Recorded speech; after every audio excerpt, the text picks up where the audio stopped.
Assalamualaikum warahmatullahi wabarakatuh. Kembali lagi bersama saya Saharudin di channel Pustaka Semesta. Pada video yang kemarin saya sudah membuat tentang 7 trik menyusun proposal penelitian dosen pemula atau yang sering kita sebut dengan PDP. PDP ini diberikan untuk dosen yang baru berstatus tenaga pengajar ataupun yang masih berstatus jafungnya masih asisten ahli. Jadi setiap dosen yang berstatus tenaga pengajar ataupun asisten ahli bisa mengajukan sebanyak 2 kali.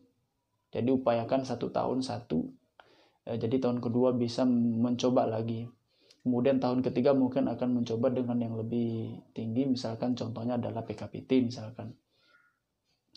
Nah, dari 9 jenis penelitian yang terdapat dalam buku pedoman 12 2019 itu ada 6 bentuk luaran tambahan yang ada dananya dalam Kemendikbud yang dibiayai oleh Kemendikbud. Jadi setidaknya ada 9 jenis penelitian, salah satunya adalah PDP. Dan nanti akan lebih jelas detailkan apa saja 9 jenis penelitian itu akan saya jelaskan di video ini.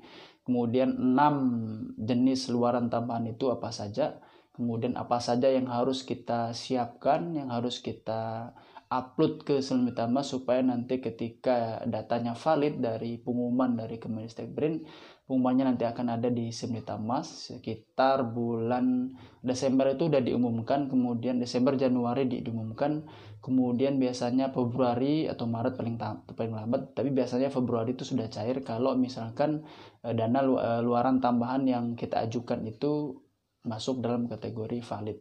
Tapi kalau misalkan tidak valid, maka dana itu yang sebenarnya dana itu sudah dikirim ke rekening LPPM di kampus kita, maka kalau tidak valid dana itu dikembalikan lagi ke Kemendikbud. Kalau valid maka dana itu langsung dicairkan lewat LPPM di kampus kita masing-masing. Oke, itu poin saja. Saya akan membahas secara detail tuntas tentang luaran tambahan yang terdiri dari 6 luaran tambahan dalam jenis penelitian di Kemendikbud. Oke, to the point, lihat di PowerPoint.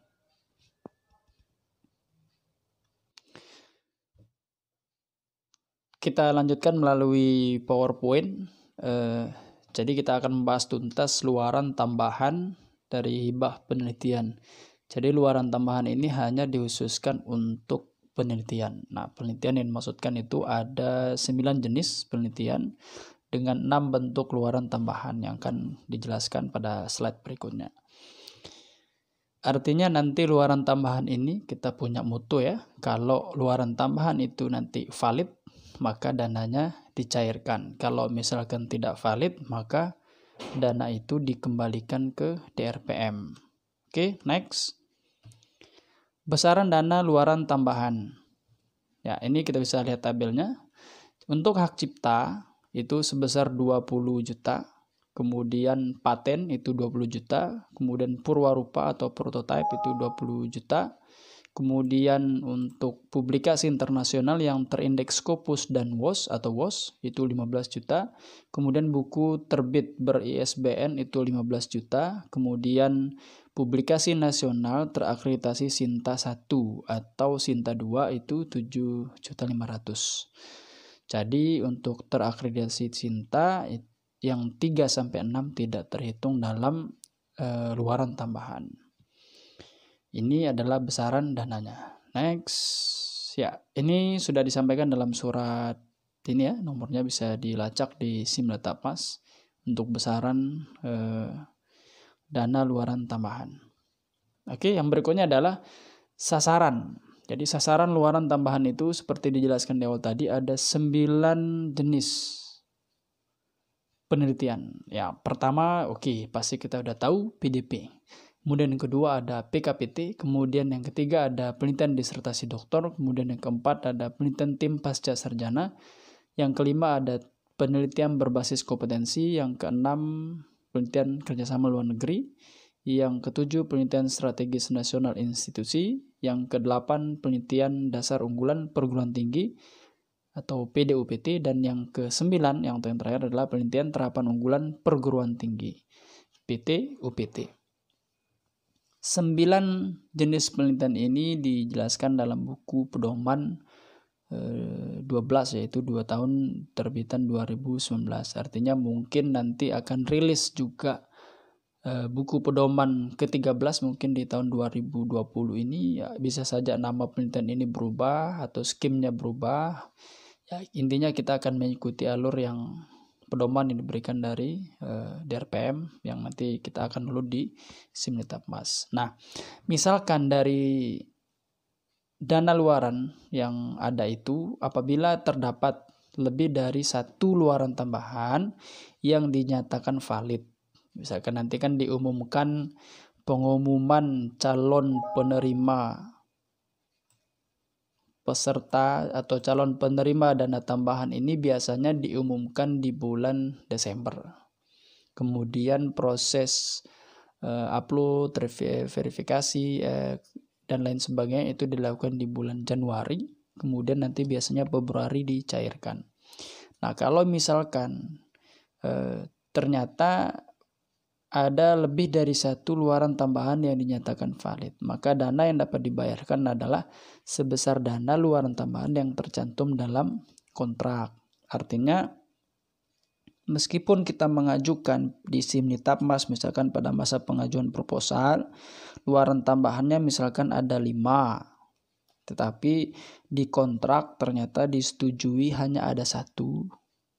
Misalkan publikasi internasional bereputasi yang terindeks Scopus atau WOS, maka itu yang harus kita capai. Artinya meskipun kita telah mengajukan 5, kemudian pada saat pengumuman di bulan Desember itu diumumkan ada 5-5-nya keluar, 5-5-nya luaran tambahan, tetapi ketika dikontrak hanya tertulis 1, ya maka 1 itu yang dicairkan. Artinya tidak dicairkan kelima-limanya, harus diingat. Kecuali misalkan kalau di kontrak berbunyi 5-5-nya luaran tambahan itu ada beserta dananya, kemudian 5-5-nya kita capai dan valid, maka kelima-limanya akan diterima dana tersebut. Ini kembali ke kontrak yang ditandatangani antara peneliti dengan LPPM kampus masing-masing. Makanya ketika kita mendatangani kontrak penelitian, kontrak perjanjian saat kita pencairan dana misalkan, maka harus kita cek luaran wajib kita itu apa di sana tertulis, kemudian luaran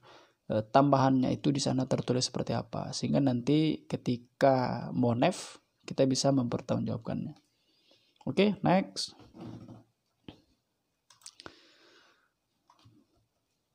Cara mendapatkan luaran tambahan. Ini yang penting, cara mendapatkan luaran tambahan. Yang pertama, mengisi luaran tambahan di Simnitapmas saat mengajukan proposal. Jadi saat kita mengajukan proposal itu, luaran wajib pasti pertama kita isi. Luaran wajib pertama, kemudian yang kedua, jangan takut mengisi luaran tambahan. Seperti di video sebelumnya, buatlah atau janjilah luaran tambahan setinggi-tingginya. Jadi di luaran tambahan pada saat Simnitapmas harus diisi, jangan sampai tidak diisi. Mana luaran tambahan yang harus diisi? Yaitu kembali ke tabel tadi. Ada hak cipta, ada buku, ada prototipe, ada purwarupa, dan lain sebagainya seperti di tabel sebelumnya. Kemudian memilih target. Jadi luaran itu setelah kita pilih, maka target kategori luaran itu harus terbit atau terdaftar. Ini yang terbit ini biasanya untuk buku ataupun jurnal publikasi ilmiah, baik nasional maupun internasional. Kemudian yang terdaftar atau granted ini untuk yang hak cipta biasanya, baik purwarupa atau prototipe tadi, ini statusnya harus, atau paten tadi harus terdaftar. Kemudian jangan memilih kategori draft. Biasanya publikasinya dalam bentuk draft, atau buku terbitnya hanya dalam bentuk draft, atau prosesnya masih editing, atau proses pengajuan. Jadi jangan memilih draft, jangan memilih editing, jangan memilih pengajuan. Yang dipilih itu adalah terbit. Harus yakin dan harus pasti dan harus berusaha untuk mencapai luaran tambahan ini. Kemudian yang ketiga, cek di kontrak penelitian. Pastikan tertulis ada dana tambahan atau dana luaran tambahan. Hal ini perlu komunikasi dengan LPM. Jadi pada saat penandatanganan kontrak harus kita cek apakah di sana di kontrak kita itu ada dana luaran tambahan atau tidak. Sehingga nanti ketika misalkan di situ ada, ya maka harus kita berusaha untuk mencapai luaran tambahan tersebut. Ketika tidak ada, ya tidak ada masalah. Berarti kita hanya fokus untuk mencapai luaran wajib saja. Kemudian yang keempat atau yang terakhir adalah pastikan berkas yang dibutuhkan oleh luaran tambahan itu harus kita upload semua buktinya di SIM Litbangmas. Jangan sampai kita sudah merasa mengklaim saya sudah memenuhi luaran tambahan, tapi ternyata berkas-berkas yang dibutuhkan untuk verifikasi luaran tambahan itu tidak kita upload di SIM Litbangmas. Nah, itu jangan sampai ketinggalan.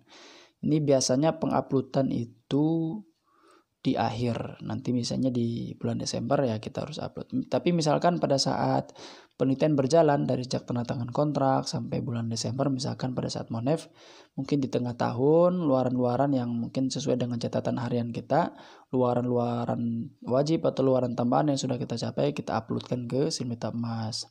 Kemudian nanti meskipun sudah upload kita upload tadi di tengah tahun atau mungkin mau menuju Desember, tapi ketika keluar pengumuman daftar calon penerima luaran tambahan, maka kita harus login kembali ke SIM Litbangmas, kita periksa kembali apakah semua berkas-berkas yang terkait dengan luaran tambahan itu sudah kita upload atau tidak ke SIM Litbangmas.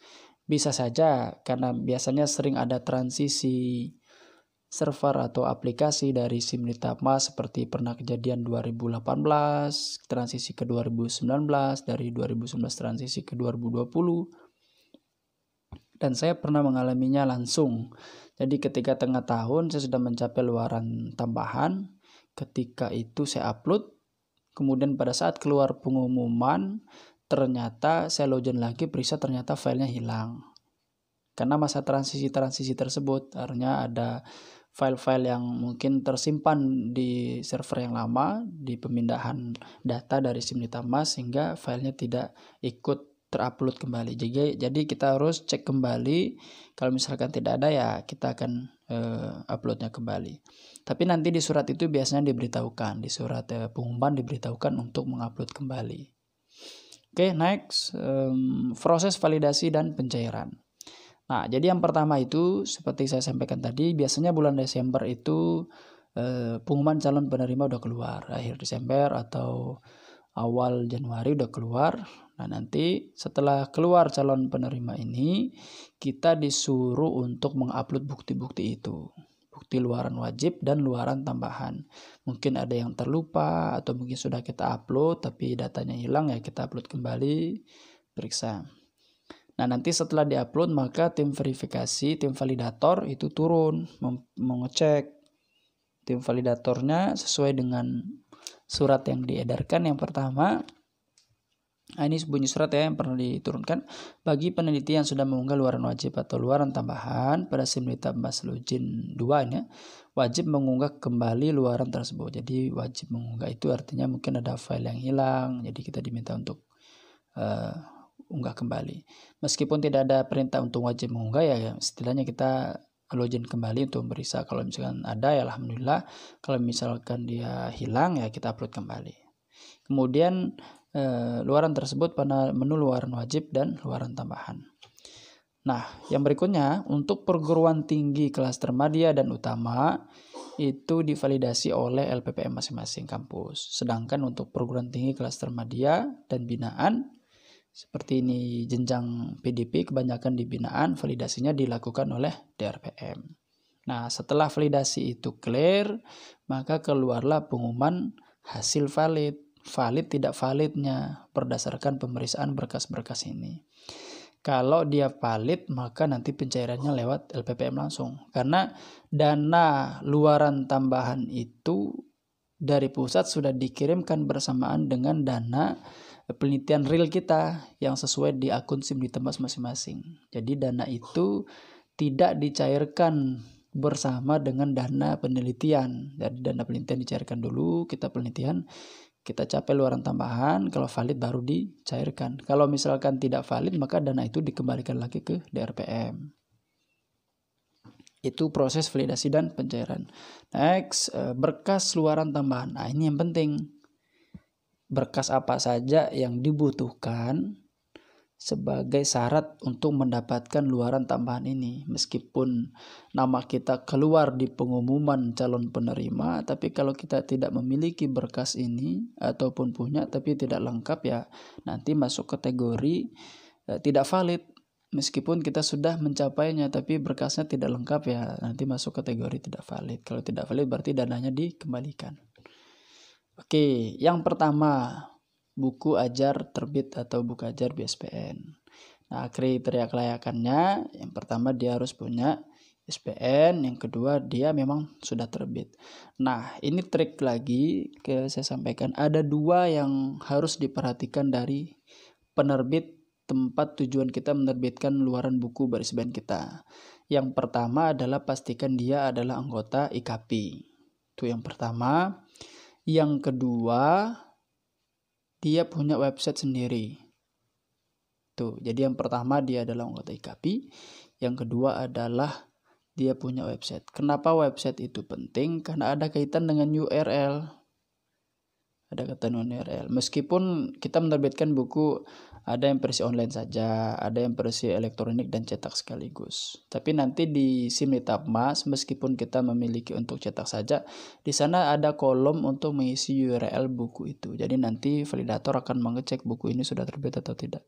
Nah, jadi kalau misalkan dia punya website sendiri, yang seperti toko dagangnya untuk promosinya, apakah Google Book atau sini website langsung dengan hosting berdiri sendiri, ya itu lebih bagus. Artinya nanti ketika kita diminta URL-nya, kita bisa cek langsung ke websitenya, minta URL yang tempat di kategori informasi bahwa buku kita telah terbit. Ya, kalau teman-teman yang sudah pengalaman mungkin paham buku yang sudah di-online-kan itu seperti apa. Ya kalau misalkan tidak ada, ya diusahakan harus ada. Tapi ini tidak wajib. Ini tidak wajib. Tapi ketika mengisi di SIM Litbangmas, ada kolom di sana untuk mengisi URL. Jadi itu ya trik memilih penerbit yang layak untuk masuk ke kategori luaran tambahan. Yang pertama tadi adalah dia harus memiliki website sendiri, artinya nanti tempat mempublish informasi buku kita ini, deskripsinya ini, kemudian harganya sekian, seperti itu. Kemudian yang kedua, dia adalah anggota IKP. Ini tidak wajib, hanya sekedar trik saja, hanya sekedar mungkin referensi bagi teman-teman yang nanti memilih luaran tambahan berupa buku SBN. Kemudian bukti pendukung yang harus ada. Jadi ini bukti pendukung yang harus diupload nanti ke SIM Litbangmas. Pertama adalah surat keterangan terbit dari penerbit yang menyebutkan jumlah yang sekepar. Jadi ini surat ini kita minta ke penerbit yang menyebutkan jumlah eksemplar yang kita cetak dari penerbit itu. Ini surat keterangan yang ditandatangani stempel basah dari penerbit. Kemudian yang kedua, upayakan file PDF dari versi cetak itu diminta. Jadi ada beberapa penerbit yang tidak memberikan file PDF-nya karena terkait dengan hak cipta misalkan. Makanya nanti untuk penerbit ditanya dulu apakah bisa kita mendapatkan surat keterangan terbit. Yang kedua, apakah bisa full filenya itu dari cover sampai belakang itu bisa kita minta atau tidak. Tuh, karena nanti di SIM Litbangmas diupload, bukunya itu diupload, kemudian surat keterangannya diupload. Nah, itu akan tidak valid apabila pertama tidak ada SPN. Kemudian tidak ada surat, udah jelas. Isi bukunya tidak lengkap, tidak sesuai dengan judul, tidak lengkap atau tidak dapat dibaca. Nah, yang dimaksud dengan lengkap itu ya seperti ini. Nah, lengkap itu adalah ada covernya, jelas di cover itu tertulis seluruh nama tim peneliti. Jadi jangan kita membuat misalkan penelitinya ada 2 orang. Kemudian kita membuat buku, di bukunya itu cuma ketua saja yang menuliskan namanya. Nah, jangan seperti itu. Kalau tim peneliti berdua, maka di cover buku atau penulis buku ya harus berdua. Kalau 3 ya bertiga. Kemudian ada prakata. Ingat prakata ya, bukan kata pengantar. Prakata, kemudian daftar isi. Kalau misalkan nanti ada daftar tabel, daftar gambar, kemudian daftar simbol ya silahkan, nggak masalah. Kemudian bab 1 sampai dan seterusnya. Kemudian daftar pustaka, pastikan ada daftar pustaka. Kemudian Glosariumnya harus ada. Yang ini sering kita lupa. Glosarium dan daftar indeks ini sering kita lupa. Biasanya setelah daftar pustaka langsung di cover, tutup depan belakang langsung tutup. Jangan lupa glosarium dan daftar indeks. Kemudian biodata penulis. Biasanya biodata penulis boleh di dalam atau di cover paling belakang boleh. Kemudian ingat ya, penulisnya sesuai dengan tim peneliti. Kemudian sinopsis. Nanti di bagian belakang kan ada sinopsis sesuai dengan ide penelitiannya. Jangan sampai bukunya itu seperti ini. Bukunya itu tidak sesuai dengan judulnya beda. Apakah harus persis sama antara judul buku dengan judul proposal penelitian? Tidak harus sama. Tapi kalau memang judulnya singkat ya boleh, artinya boleh disamakan. Artinya tidak ada catatan di atas putih yang mengatakan bahwa harus sama. Artinya topiknya boleh. Topiknya itu yang sama. Kalau misalkan harus persis kalimatnya, hurufnya ya nggak harus sama. Yang penting intinya tidak jauh berbeda. Artinya tidak 100% berbeda. Nah, itu yang nggak boleh. Itu terkait dengan lengkap. Kemudian ini ya yang tentang buku, hati-hati. Artinya pada saat kita menerbitkan buku, pastikan yang pertama di anggota IKP.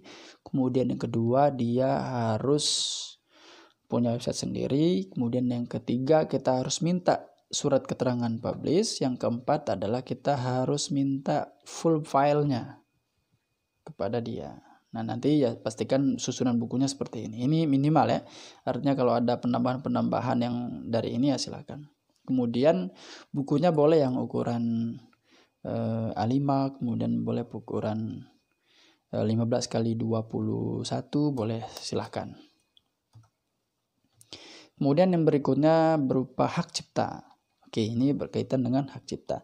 Hak cipta yang dimaksudkan di sini bukan hak cipta untuk buku, proceeding, artikel jurnal, proposal, laporan, bahan ajar, modul, dan lain sebagainya. Hak cipta yang dimaksudkan adalah hak cipta berupa software atau program komputer. Atau misalkan kita mengembangkan hard, misalkan seperti mesin, misalkan mesin mungkin dipakai dalam bidang pertanian atau kelautan dan lain sebagainya, maka kita buatkan hak cipta. Hak cipta yang seperti itu yang dimaksudkan. Jadi bukan hak cipta buku. Atau misalkan kita terbit buku, tadi sudah kita memilih terbit buku, kemudian kita ajukan hak ciptanya. Kemudian kita klaim hak cipta yang dimaksudkan di sini, kita upload ke Resin Utama. Nah, nanti kategori tidak valid. Karena yang dimaksud dengan hak cipta di situ adalah hak cipta berupa softwarenya, desain produknya, naskahnya, naskah kebijakan, misalkan karya cipta seni, yang misalkan yang di bidang seni, kemudian instrumen, baku, tervalidasi. Nah, ini yang dimaksudkan dengan hak cipta itu. Nah, ini isian peneliti nanti yang diisi di SIM Letapmas. Pertama nomor pencatatan hak ciptanya yang dari Kemenkumham, kemudian jenis hak ciptanya, kemudian pemegang hak cipta. Ingat, pemegang hak cipta, penulis buku harus sama dengan tim peneliti. Nah, ini bukti pendukung nanti yang diupload, sertifikat pencatatan hak cipta. Ini sertifikatnya diupload, kemudian dokumentasi video. Nah, untuk 2019 kemarin sudah diberlakukan setiap peneliti itu, baik yang dasar dari PDP sampai yang skim tertinggi, ketika turun lapangan, ketika melakukan penelitian, maka wajib membuat video kegiatannya. Video ketika berada di lapangan ataupun di laboratorium ataupun di kelas, misalkan saat mengajar harus dibuatkan videonya, dan videonya itu diupload ke YouTube. Nanti URL YouTube-nya itu yang diisi ke SIM Letapmas, itu jangan lupa.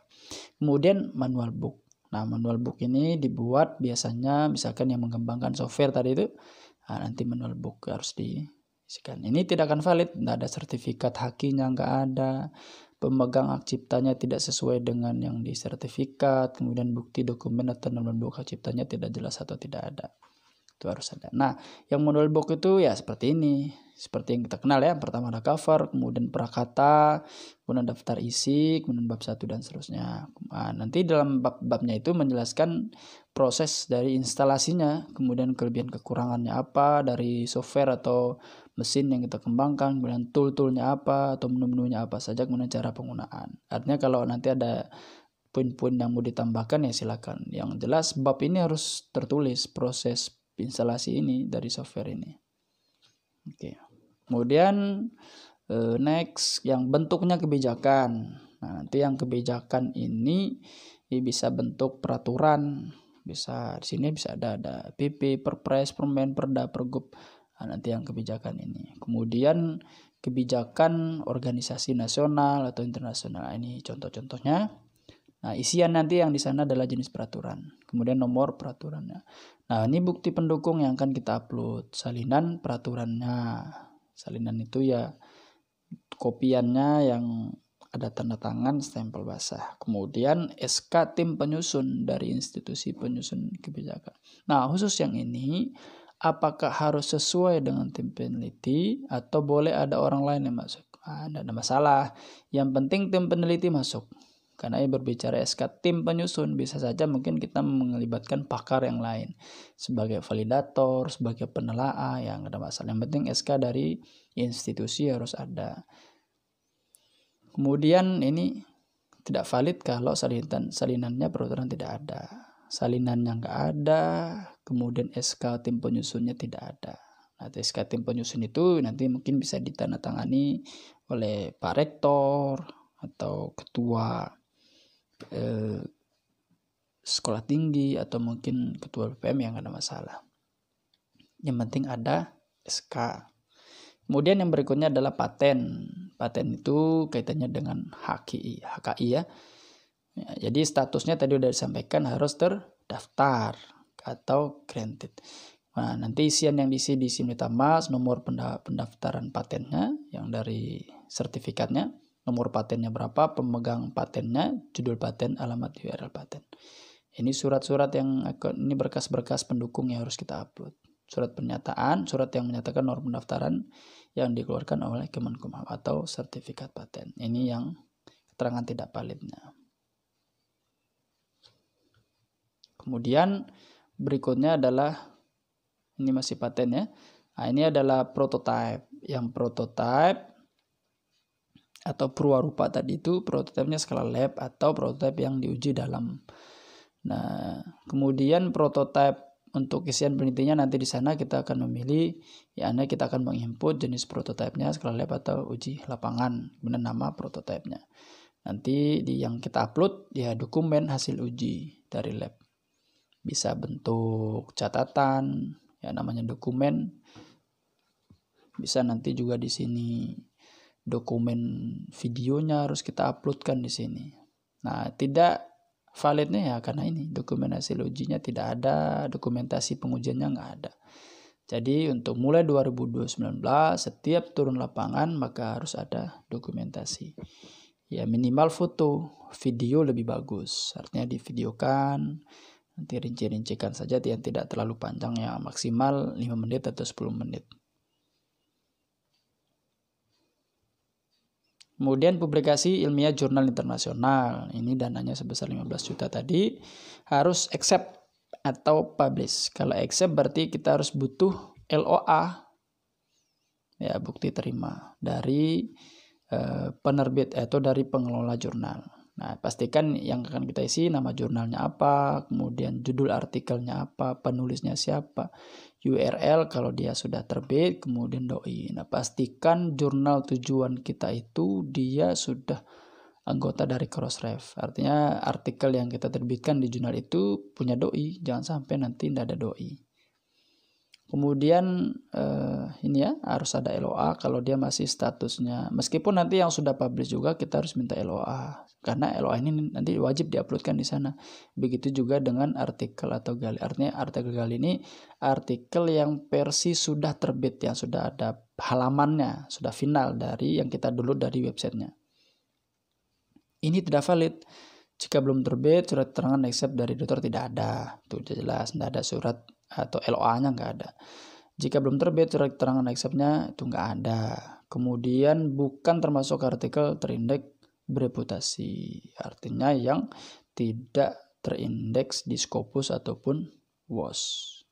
Oke, next, jurnal ilmiah, jurnal nasional terakreditasi. Ingat ya, terakreditasi yang dimaksudkan adalah peringkat 1, Sinta 1 atau Sinta 2 dan dia sudah terbit. Sama dengan keterangan tadi yang untuk jurnal internasionalnya harus ada URL, penulis, doi, nama jurnal, judul artikel harus ada. Syaratnya sama. Ya ini kalau di sini syaratnya berarti bukan Sinta 1 atau Sinta 2. Artinya kalau Sinta 3 sampai Sinta 6 maka belum termasuk dalam luaran tambahan. Nanti jatuhnya dia tidak valid. Oke, mungkin itu yang dapat saya sampaikan kali ini terkait dengan luaran tambahan. Nah, jika ini bermanfaat yang kami sampaikan ini, maka tinggalkan komentar di video ini, request tentang apa yang mungkin akan kita sharekan lagi, apa yang kita buatkan lagi, ya tapi jangan yang berat ya, jangan yang sulit lah, karena kami juga masih proses belajar. Kemudian tinggalkan komentar dengan menuliskan email teman-teman. Mungkin file ini nanti yang PowerPoint ini tadi belum jelas terlihat, nanti akan kita kirimkan ke emailnya masing-masing. Kemudian sebagai ucapan terima kasih, jangan lupa like, subscribe, and share ke teman-temannya kalau memang bermanfaat ya. Kalau tidak bermanfaat ya minimal cukup like aja lah. Terima kasih. Assalamualaikum warahmatullahi wabarakatuh.